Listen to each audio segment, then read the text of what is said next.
The first thing I remember is the heat.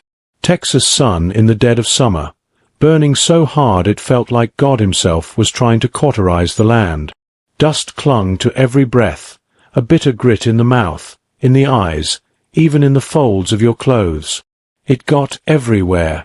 I had been walking through that border livestock market long enough to taste nothing but earth and sweat. I hadn't come for cattle, though the pens were crowded with them, hogs snorting in the shade, horses stamping restless hooves. I came for medicine, simple horse tonic, and a few supplies, nothing more. I didn't linger where the shadows stretched long, where men gathered around pens that didn't hold animals. That was the part of the market I avoided, always had. But that day the shadows reached for me.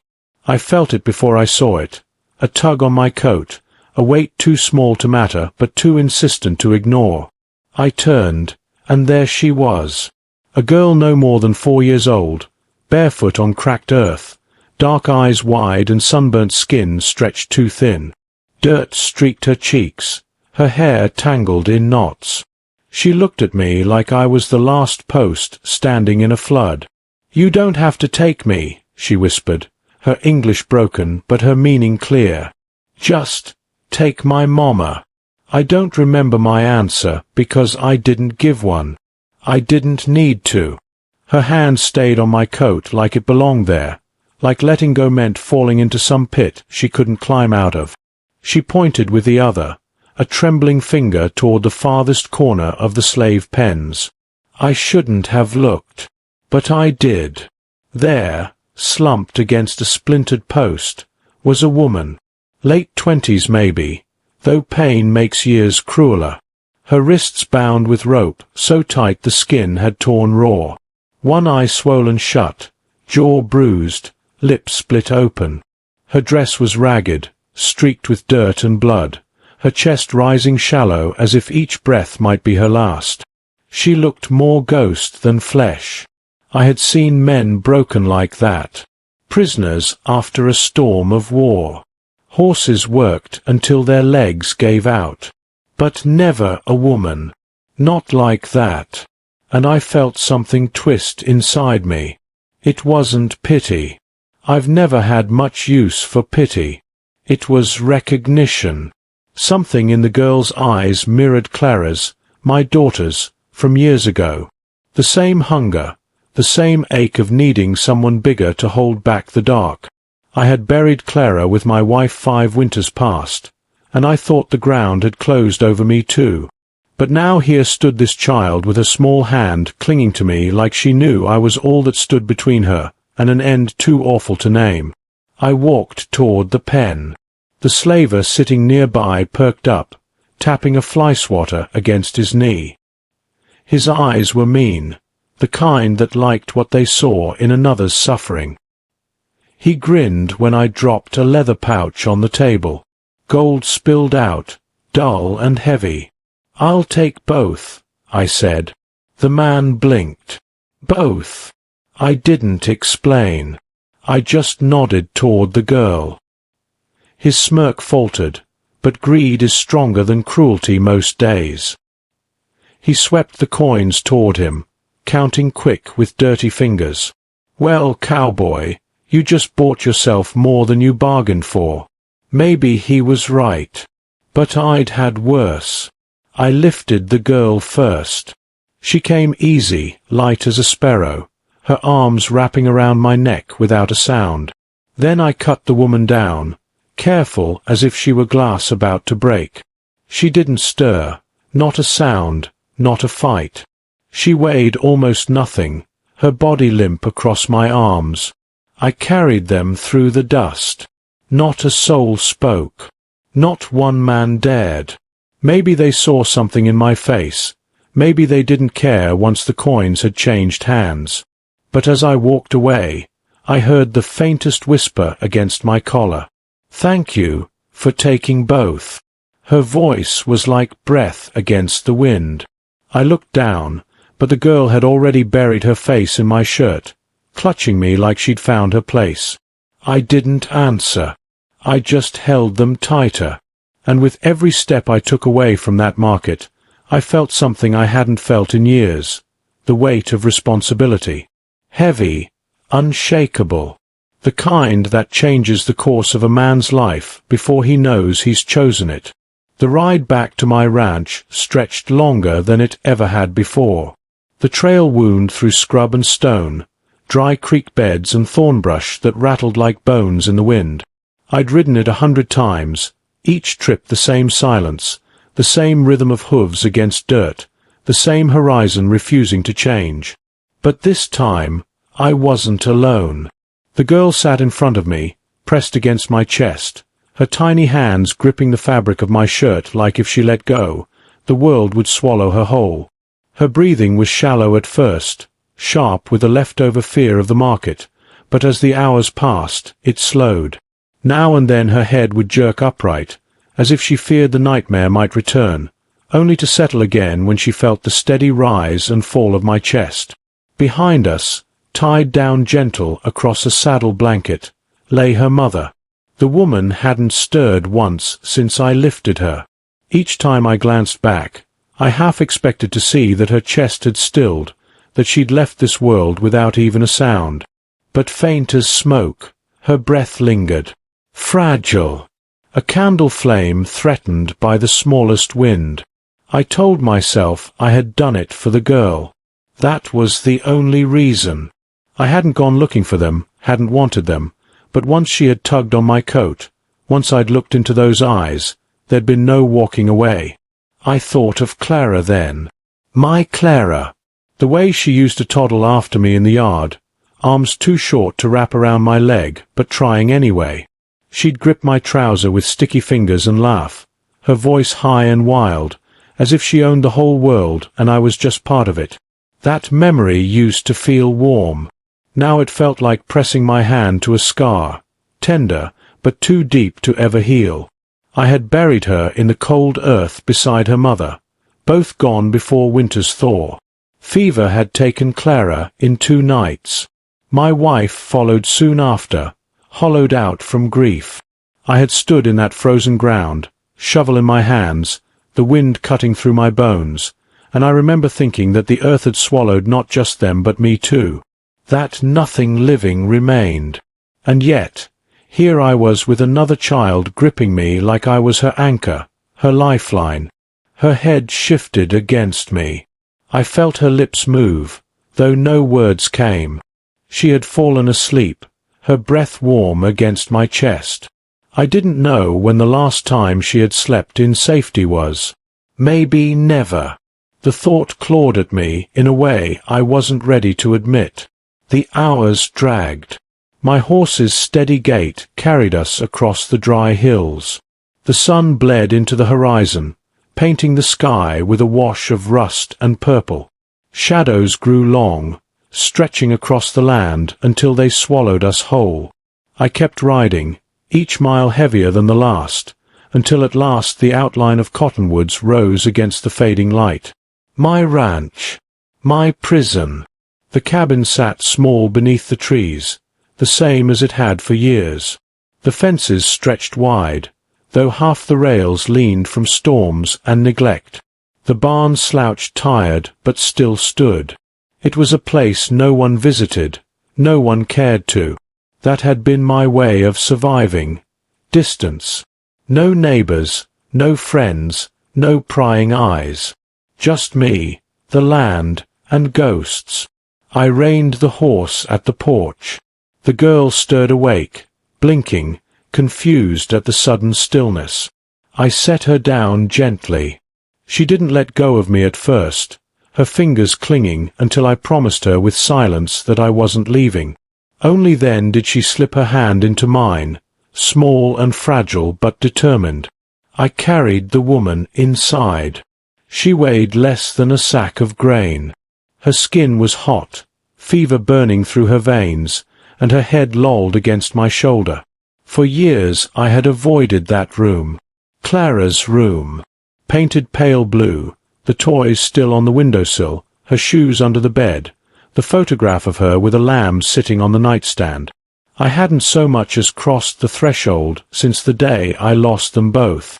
Dust had gathered thick, but the shape of her childhood remained, preserved like some shrine I was too weak to dismantle. And now, here I was, laying another woman in that bed. Her dark hair spilled across the pillow, her lips cracked, her hands raw and bound in rope burns. The quilt I drew over her had once kept my daughter warm. For a moment, I thought the room itself might reject her presence, that the walls might groan and the air might split. But instead, silence held. A silence that felt different. The girl followed me in, bare feet soft against the floor. She stood at the doorway, clutching her torn dress with both hands. Her eyes darted from her mother to me, waiting, measuring. Then, so softly I almost missed it, she said, "She's burning." She was right. Heat poured off the woman's body, fever high enough to sear the breath. I nodded once. I didn't have to speak. I went to work.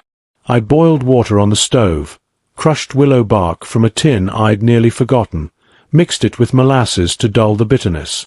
My hands, calloused from fencing and branding, weren't made for this work.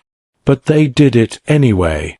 I cleaned her wounds, wrapped her wrists in clean cloth, dabbed salve on her lips. I worked careful, each motion deliberate, not because I knew what I was doing, but because something inside me demanded it. The girl, Rosita, she would later tell me, helped. She fetched water, held cloth, wiped her mother's forehead with a rag the way I showed her. Her hands trembled at first, but she steadied them with every touch. She whispered to her mother soft, coaxing words in Spanish and English, telling her to wake up, to hold on. And I stood back after a time, leaning against the door frame, watching. The room that had been silent for so long now glowed with something else. Care, effort, life. That night, Rosita curled up at the foot of the bed, her small frame lost in the quilt. I sat in the doorway, rifle resting across my lap, boots still on. Sleep came fitful, shallow. Each time I closed my eyes, I heard fevered breaths, a girl's whisper, the crackle of the fire. For 2 days, the woman never moved. But I stayed. I kept the fire fed, the water boiled, the medicine mixed. Not because I had to, but because I couldn't do otherwise. And when the 3rd day came, I saw her fingers twitch. Just a tremor, small enough to doubt. Then a groan. Her eyelids fluttered open, dark brown and sharp, filled not with thanks but with fear. And in that moment I knew. The hardest part hadn't even begun. On the 3rd morning, the silence broke. I had been changing the cloth on her wrist, the rope burns still angry and raw, when I felt it. A flinch. The faintest pull of tendons under skin, her hand twitching as if remembering what pain felt like.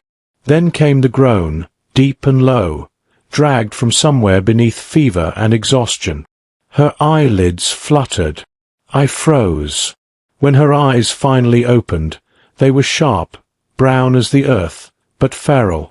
They flicked from me to the room, to the girl curled beside her on the quilt, and back to me again.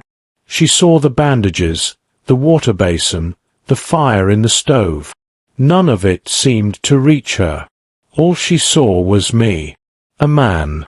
And in her world, men had been nothing but wolves. She tried to sit. Pain drove her back down, her ribs too bruised, her muscles too weak. Her hand clutched her side, breath hissing through her teeth.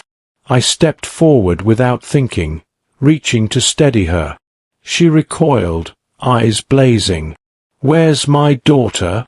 Her voice came ragged, dry as desert sand, but the demand in it cut through me like steel. The small bundle at the foot of the bed stirred, then shot upright. "Mama!" Rosita scrambled up, throwing her arms around her mother's neck. The woman gasped, clutching her child so tight that I thought they might break together, but it wasn't pain that crossed her face. It was relief. Her arms trembled as she held Rosita, every muscle straining, her breath ragged with the effort. Tears welled, but never fell. She buried her face in the girl's hair, whispering something low and fast in Spanish, words I didn't understand but didn't need to. I stepped back, giving them space. I watched as she clung to the child, watched as the girl whispered back, soft, soothing, telling her mother she was safe, that I had brought them here, that I had given her soup, water, a place to rest. The woman's eyes flicked toward me again, hard and suspicious, her body coiled like a cornered animal. I didn't speak. Words would have been useless then. Instead, I left the room, boots heavy on the wood floor. In the kitchen, I sat at the table, staring at my hands. They were nicked, scarred, dirt-stained. Hands meant for branding iron and rifle stock, not for bandages and willow bark. But for 3 days, they had done nothing but tend, steady, hold. And still, all she had seen when she woke was a man she could not trust. That night, the air in the cabin felt different. Her breathing was stronger, her cough less hollow. She had eaten a little broth Rosita coaxed into her.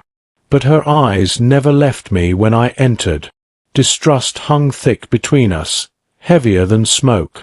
I stayed in the doorway, as I always did, blanket and rifle set down in my corner. She noticed. I could see it in the way her gaze lingered on the folded fabric, the pillow half hidden near the floorboards. For days I had kept myself out of that room, never stepping across without need, never once touching either of them except to tend wounds or lift when necessary. She thought my distance was coldness. She hadn't yet realized it was the opposite. On the 4th morning, the storm broke. I had been carrying a bucket of feed from the barn when I heard it, a scream that shattered the quiet like glass. My heart kicked against my ribs, boots pounding as I ran for the cabin. By the time I reached the porch, the front door had slammed open, hanging crooked on its hinges. Inside, chaos. The woman stood in the small bedroom, wild-eyed, hair tangled, chest heaving beneath the clean blouse Rosita had helped her into. In her hand she clutched a wooden brush like a weapon, raised high, trembling. Her wrists, still ringed in bruises, held a fury that cut deeper than rope. "Stay away!" she shouted, voice cracking with fear and rage. "I swear to God, if you come near me."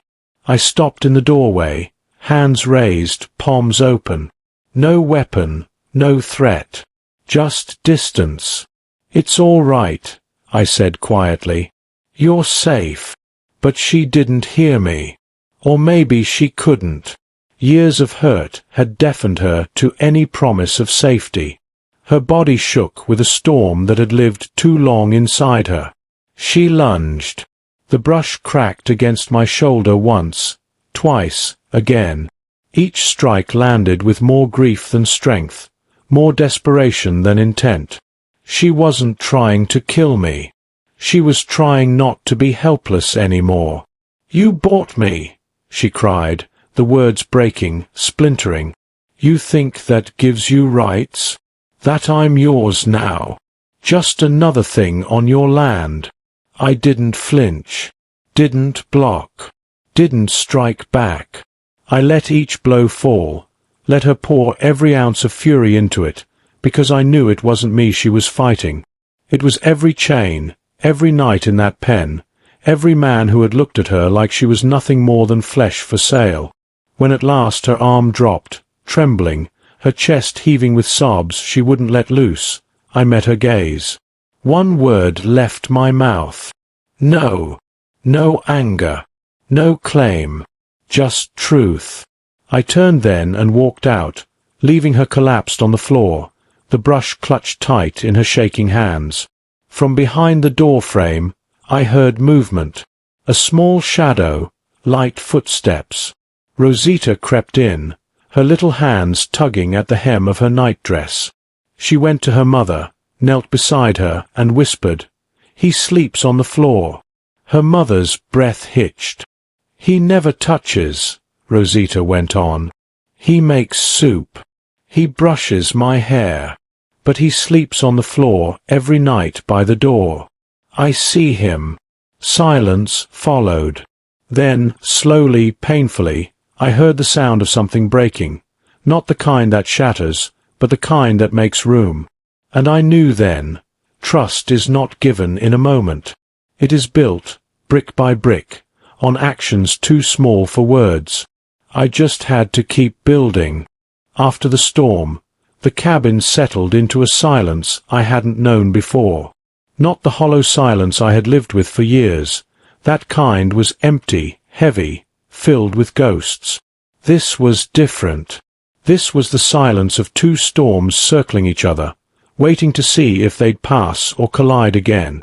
Lena, that was her name, though I hadn't heard it spoken yet, stayed close to her daughter in those first days. She hardly looked at me. When she did, her eyes were sharp, watching like I was some wild animal she couldn't yet decide whether to flee from or fight. Every step I took in that cabin, I felt her gaze measuring it, weighing it. I didn't try to explain myself. Words were brittle things. Men before me had spoken plenty to her. Promises, threats, commands, and each word had been a chain. So I let silence be my language. Silence and work. I kept to my routines. At dawn, I split wood. By mid-morning, I tended the fences that sagged under age. Come afternoon, I fed the horses, patched the roof, hauled water from the well. Always in sight, never too close. At first, she seemed to think it was a performance, a show I put on to lower her guard. Her eyes followed me through the window, suspicion etched deep in every glance. But days passed. The pattern held. The woodpile grew. The fence straightened. The roof stopped leaking when the rain came. If I were putting on a show, it would have ended by then. Rosita moved freer in those days. She followed me sometimes, padding through the dirt with bare feet, her hair tangled, her questions endless. She asked about the horses, about the tools, about the names of birds that called from the cottonwoods. She'd hold my hand as if she'd been doing it her whole life, as if trust wasn't something earned but something she decided to give. And every time she did, I saw Lena watching, her face a storm of feelings she didn't voice. One evening, after supper, I caught it. A shift. Rosita had fallen asleep on the rug by the fire, a doll carved from driftwood clutched in her hand, a clumsy thing I'd whittled without thinking. The flames painted the room in flickering gold, the shadows long and soft.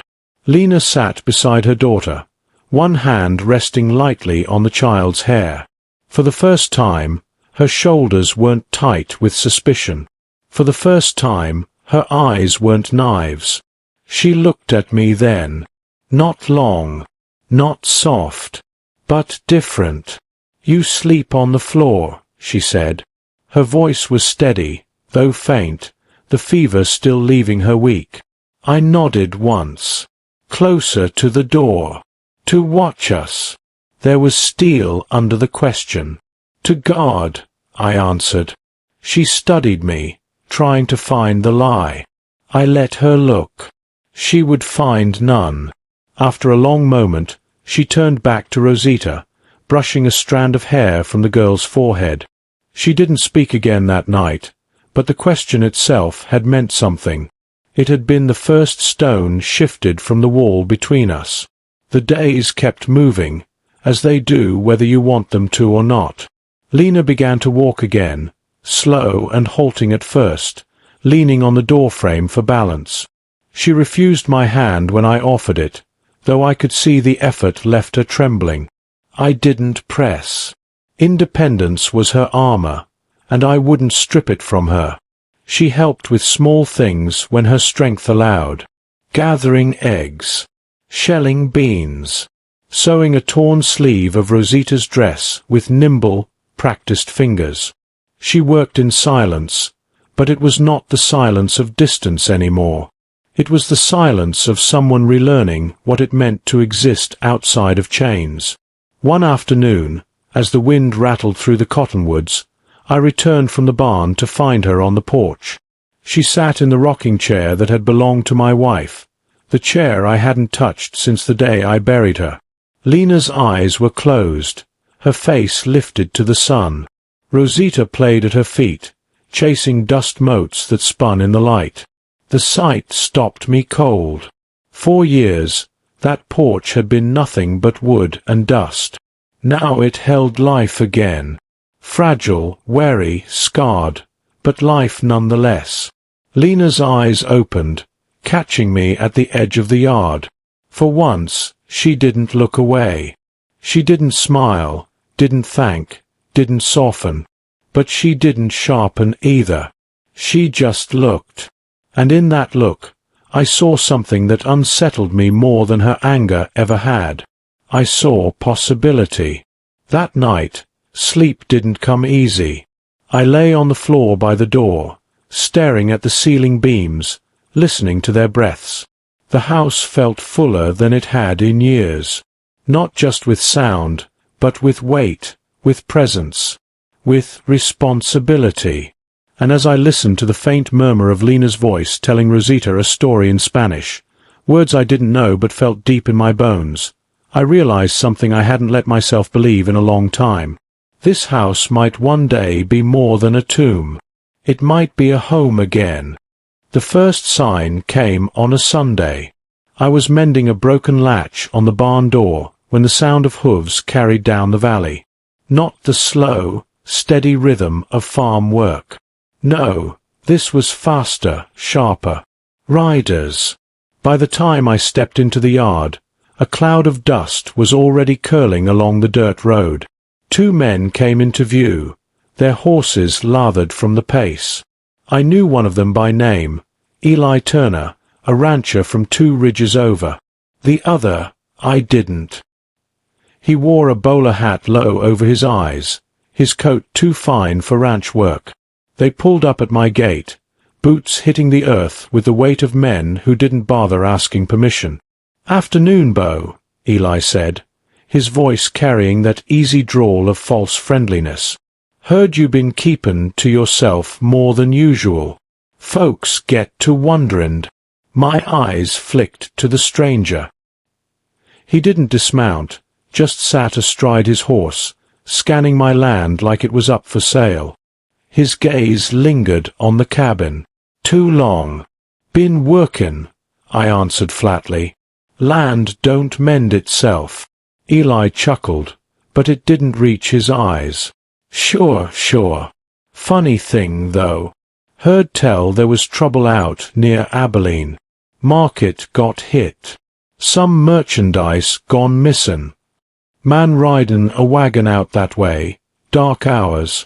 Big fella, broad shoulders. Folks say he looked a lot like you." The bowler hat man leaned forward then, his voice smooth, polished, but sharp underneath. "Woman and a girl," he said. "Valuable property. Belong to men who don't take kindly to thievin'." Inside the cabin, I knew they were listening. I could almost feel Lena's fear, the way she'd be clutching Rosita close, every muscle ready to flee though there was nowhere left to run. I didn't move, didn't flinch, just met the man's gaze. "Don't know nothin' about Abilene," I said. "Don't know nothin' about stolen property. You two are ridin' a long way on rumors." Eli spat in the dirt. "Rumors got teeth. Bo folks'll come sniffin'. Wouldn't want anyone thinkin' you're harborin' trouble." His eyes narrowed. "That could go bad for you. Real bad." The bowler hat man tugged his reins, turning his horse. "We'll be back," he said simply. Then they rode off, dust rising in their wake. For a long moment I stood in the yard, watching the trail they left. My hands itched for the rifle inside, but I knew better. Guns end things quick, and this wasn't ready to end. Not yet. When I went back inside, Lena was standing by the window. Rosita clung to her skirts, wide-eyed. Lena's face was pale, her knuckles white against the wood of the sill. "You said safe," she whispered, her voice trembling with fury, not fear. "You said safe, and now they know." I closed the door behind me, setting the latch slow. "They don't know. They suspect. Difference matters." Her eyes burned into mine. "Difference doesn't save us when they come with chains." Rosita's small hand slipped into hers, as if to anchor her mother to the floor. Lena's chest rose and fell, sharp and shallow, her body trembling like it had the day she woke. I could have told her the truth, that I'd been waiting for this since the moment I drove the wagon out of Abilene, that every nail I pounded, every fence I mended, every breath of silence I kept had been with this reckoning in mind. But words were brittle, and she didn't trust them anyway. So instead, I pulled my rifle from its place by the door, checking the chamber, the stock. I laid it across the table, plain in sight. "If they come," I said, "they'll have to step over me first." Her eyes searched mine for a long time, looking for the crack, the selfish reason, the hidden price. She found nothing but stone. That night, the cabin was tense, heavy with unslept hours. Rosita curled against her mother on the bed, whispering in the dark. I lay on the floor by the door, as always, but my hand never left the rifle. The next morning, the air itself felt different. Crisp, sharp, charged. Lena moved about the cabin quietly, but I noticed. She cooked a little, stirred beans in the pot. She even set a second bowl on the table, not just for Rosita but for me. It was the first time. When I sat, she didn't look at me, didn't speak. But the gesture was louder than words. She'd seen the rifle. She'd heard the promise in my silence. And for the first time, she believed it wasn't chains I wanted to bind her with. It was freedom I meant to fight for. The riders didn't return the next day, or the day after. But their absence was no comfort. It was worse. Waiting always is. You can face a storm, brace yourself against the wind and rain, but waiting eats you alive. Lena hardly slept. I could hear it in the way she shifted at night, the creak of the mattress, the sharp intake of breath whenever Rosita stirred. Her body was here, but her mind was already running, measuring distance, mapping escape. One morning I found her on the porch before dawn, wrapped in my old coat, her arms around her knees. The horizon was only a grey smudge, but her eyes were fixed on it, like she was trying to see miles beyond. "You're thinkin' of leaving," I said quietly. Her shoulders stiffened, but she didn't deny it. "If we stay, they'll come. They always come. Doesn't matter how far I run." The words hit me hard, not for what they said, but for the way she said them. Not with panic. Not even with anger. Just a tired certainty, carved into her bones by too many years of being hunted. I sat down on the step beside her. The wood was cold. The silence stretched between us until I broke it, though my voice was rough with words I hadn't spoken in years. "I know what it is to be hunted." Her head turned then, sharp, eyes narrowing. "You?" I nodded, staring at the dirt. Not the same chains. Not the same kind. But I carried my own. I told her, in pieces, about the war. About the blood and fire and the men I couldn't save. About the wife and son I buried under a sky that wouldn't stop raining. About the bottle I tried to drown in when the ghosts wouldn't let me breathe. Her face shifted as I spoke. Disbelief, suspicion, then something softer, though it was guarded, fragile. "You lost everything," she murmured. I shook my head. "Not everything. Still here. Still breathin'. Means something. Means I can choose to do right, even when it costs." Her gaze dropped, her fingers tightening in the coat around her. Doing right has always cost me everything." Before I could answer, the cabin door creaked. Rosita stumbled out, rubbing sleep from her eyes, hair wild as the dawn breeze.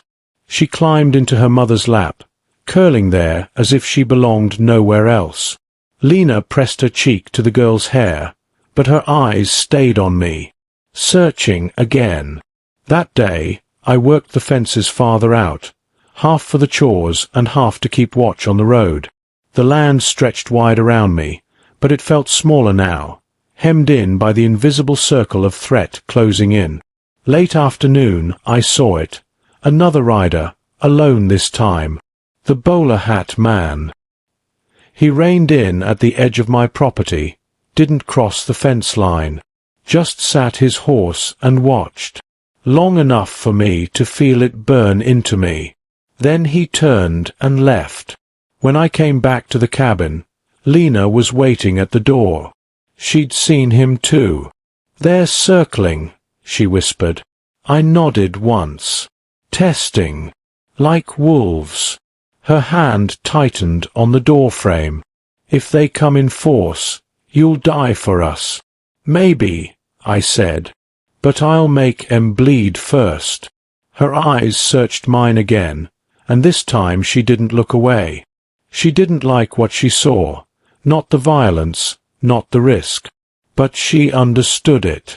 That night, after Rosita fell asleep, Lena spoke in the quiet. Not to argue, not to fight. "Why us?" she asked, her voice barely above a breath. I lay on the floor, staring at the beams above. "Because someone should have done it sooner. Because I'm tired of graves. Because I couldn't save the ones I lost, but I can damn well try now." For the first time, her silence wasn't sharp. It was heavy, thoughtful. When the fire burned low, I heard her whisper something in Spanish. A prayer, maybe. Or a curse. I didn't know. But the sound of it wasn't for me. It was for her, and for the little girl who slept with her arms curled tight. I closed my eyes, rifle at my side. The night pressed in heavy with shadows. But under it all, there was a shift, small but real. Lena hadn't run. Not yet. And for the first time, I thought maybe she wouldn't. The first stone hit the cabin at dusk. Not a big one, just a pebble, flung against the wall hard enough to snap my head up. The sound cracked the silence in two. Lena froze where she stood by the stove, spoon dripping stew back into the pot.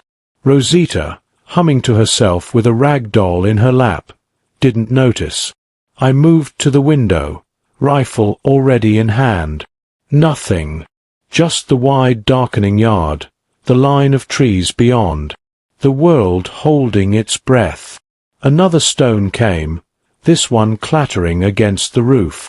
Then a laugh, sharp, cruel, and too close. "They're here," Lena whispered. Rosita's head lifted. Her small body pressed to her mother's side instantly, eyes wide. I didn't waste words. "Get back. Stay low." I pushed the table over near the door, laying the rifle across it, eyes on the yard. Shapes shifted in the tree lean. Not one man. Several. The first voice called out, rough and taunting. "Bo! Heard you took in a couple strays don't belong to you. Thought we'd come say hello proper." Another laugh followed, meaner this time. The kind that belonged to men who had hurt for sport before. I glanced back. Lena was crouched low, Rosita curled against her chest. Her face was tight, pale, but her eyes were fire. "They'll burn us out," she said. "Not if I stop 'em first." I opened the door a crack, enough to shout without showing my body. "You've got no claim here. This is my land. Turn back." Mocking applause came from the shadows. "Man thinks he can stand alone." Funny thing is, Land don't mean much when the cabin's ash and the folks inside screamin'. They weren't just taunting. They wanted me angry. Wanted me reckless. I stepped back inside, jaw tight. My mind ran quick. Too many of them for a straight fight. But men like that, they liked fear more than blood. If fear failed, they'd get sloppy. Before I could plan more, Lena spoke. Not soft, not trembling. Sharp. You can't fight them all. I turned. She met my gaze, chin high despite the fear burning in her. I don't need to, I said. Just need to make them believe I will. I handed her the small pistol I kept hidden under the floorboard. Her eyes widened, then narrowed. You trust me with this? I'd be a fool not to. For a second, something flickered in her face. Disbelief, maybe. Or something deeper. She took the pistol with steady hands. Rosita's eyes went from her mother to me, confusion swirling, but she stayed quiet. The night stretched taut. Then came the real test. The dry scrape of a match outside, the flicker of orange. Fire! They'll torch it, Lena hissed. I moved fast, shoving the door open with the rifle leveled. My shot cracked the night, shattering a branch inches above the man holding the torch. He yelped, stumbling back into the dark. The laughter faltered. A silence followed, heavy, uncertain. Next one won't miss, I shouted. For a long breath, nothing. Then the sound of retreat. Boots pounding, curses muttered, horses snapping twigs as they pulled back. But not gone. No, not gone. Just circling. Testing. Like wolves. I closed the door, locking it tight. My hands shook, not from fear, but from the knowledge this was only the beginning.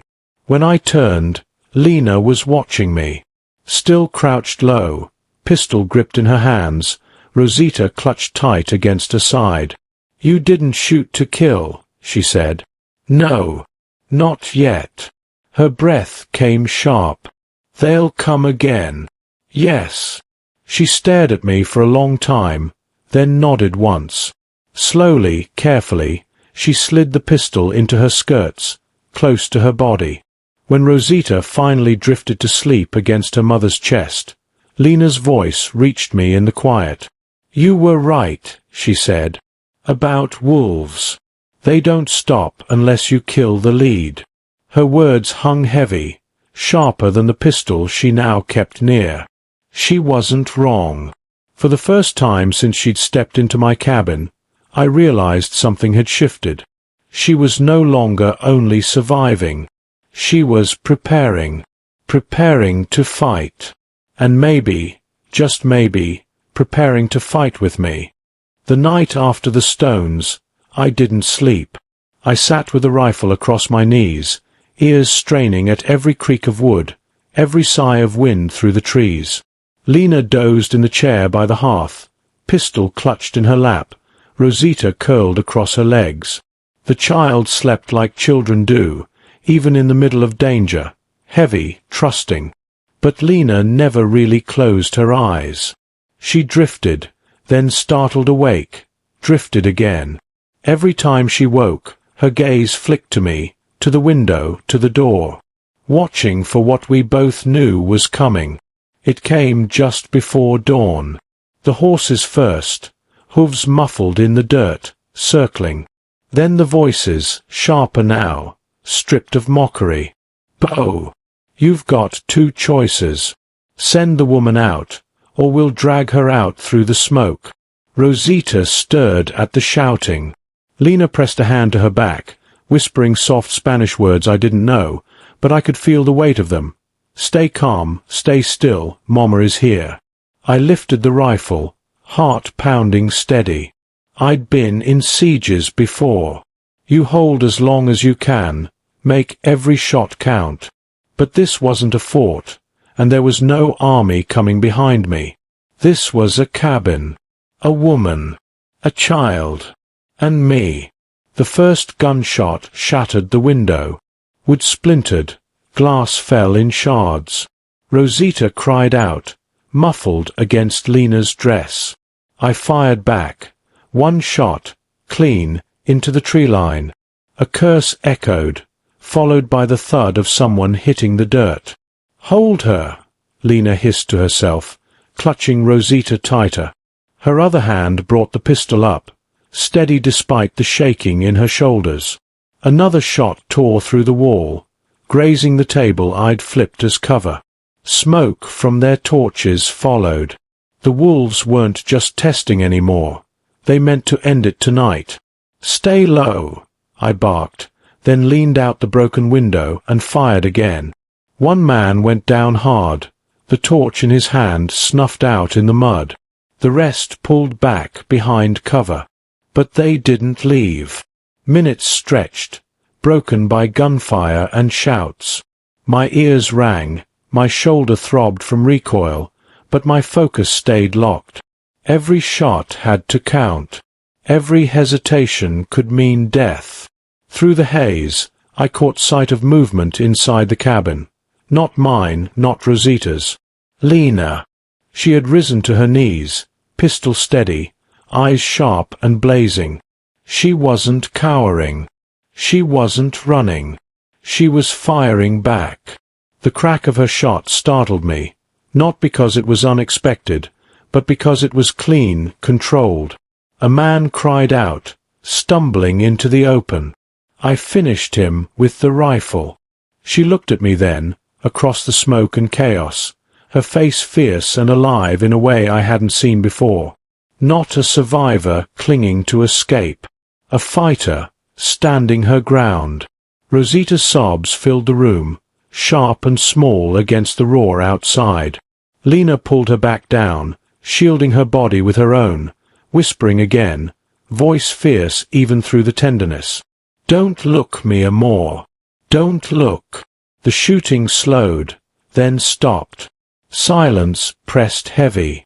"They'll rush it next," I muttered. Lena's eyes met mine. "Then we make them bleed."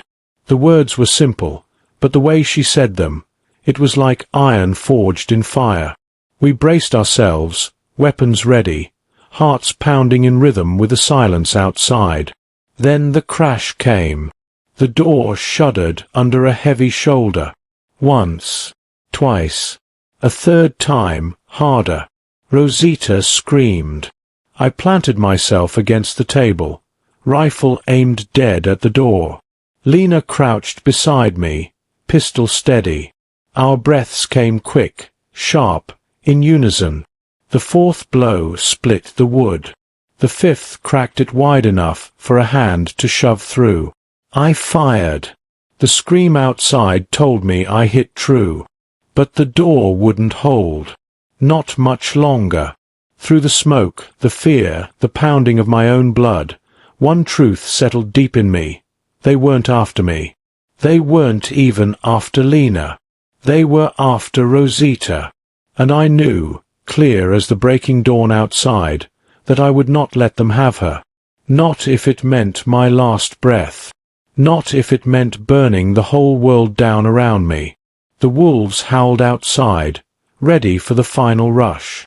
Inside the cabin, the three of us stood together, not strangers anymore, not just survivors, but something fiercer, something forged in fire and blood.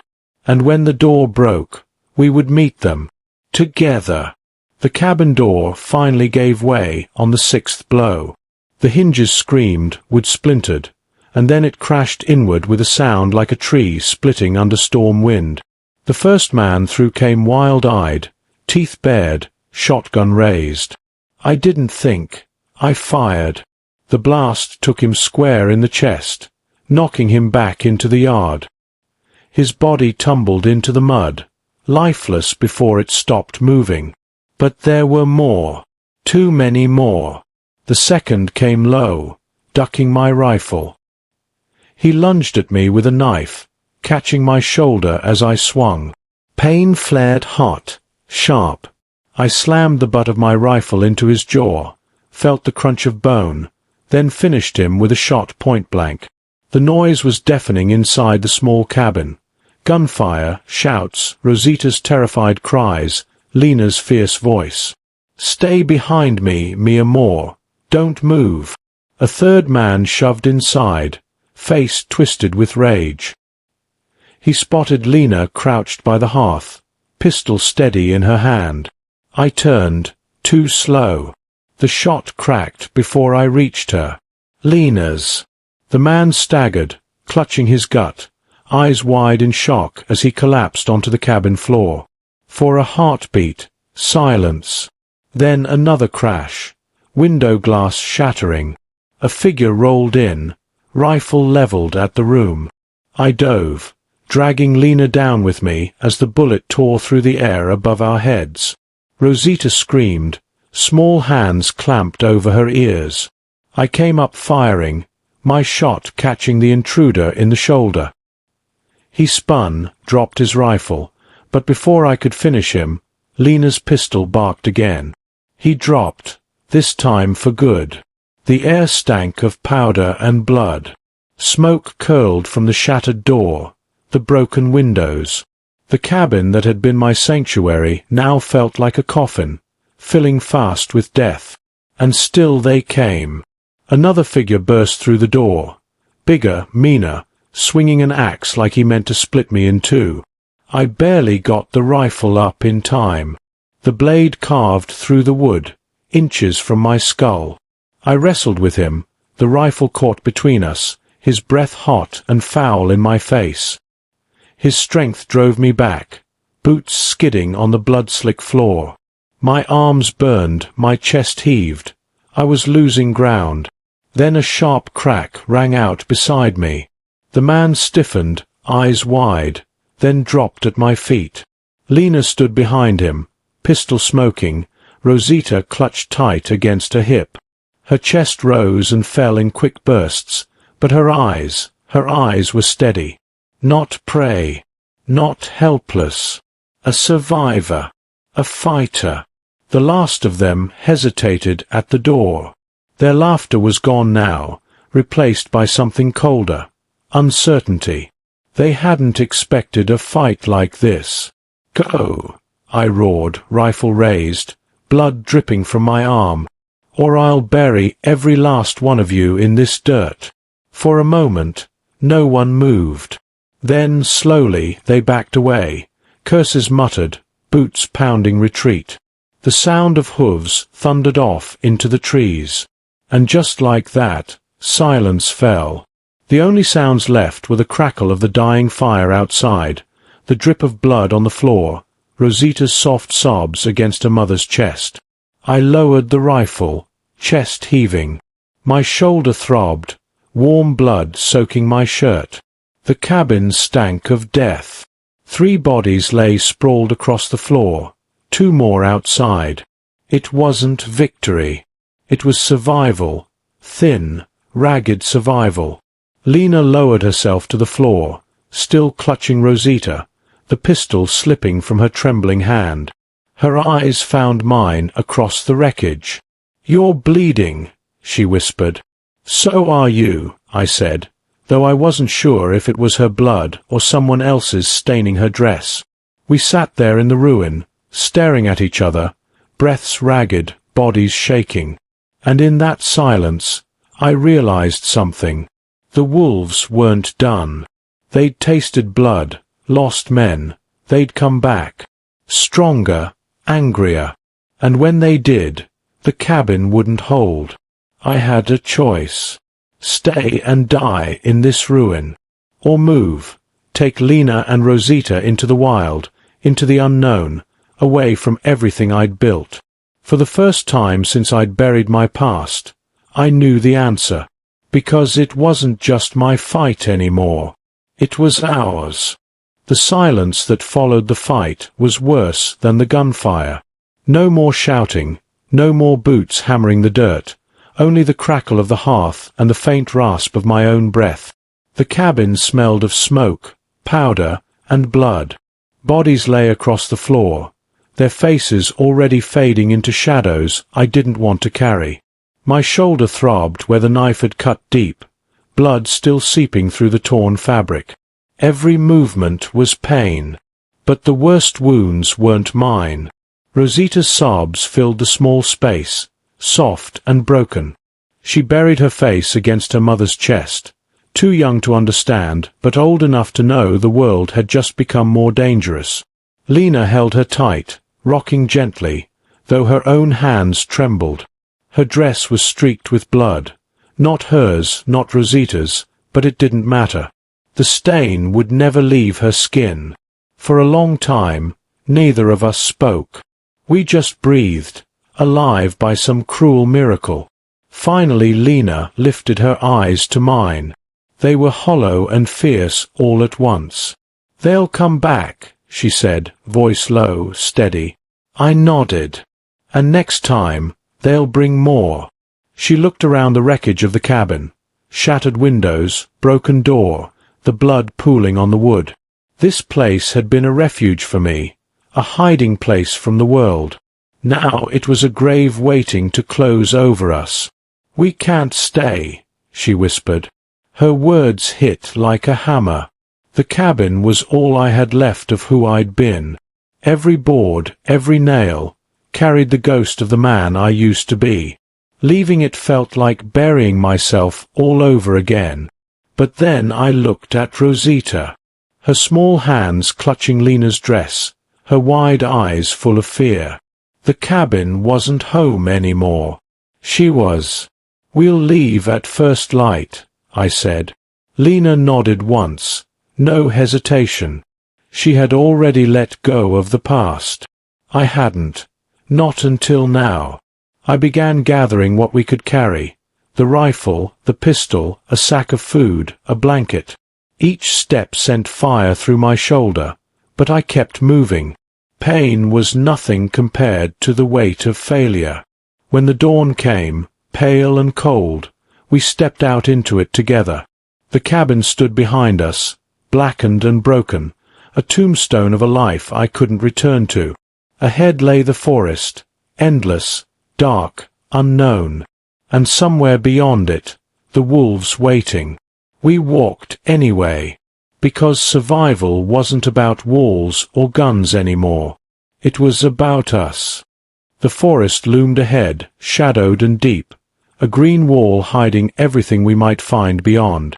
Every step was careful, each branch snapping underfoot a reminder that the wolves could follow, waiting for us in the trees. My shoulder burned with each motion, but I couldn't stop. Not now.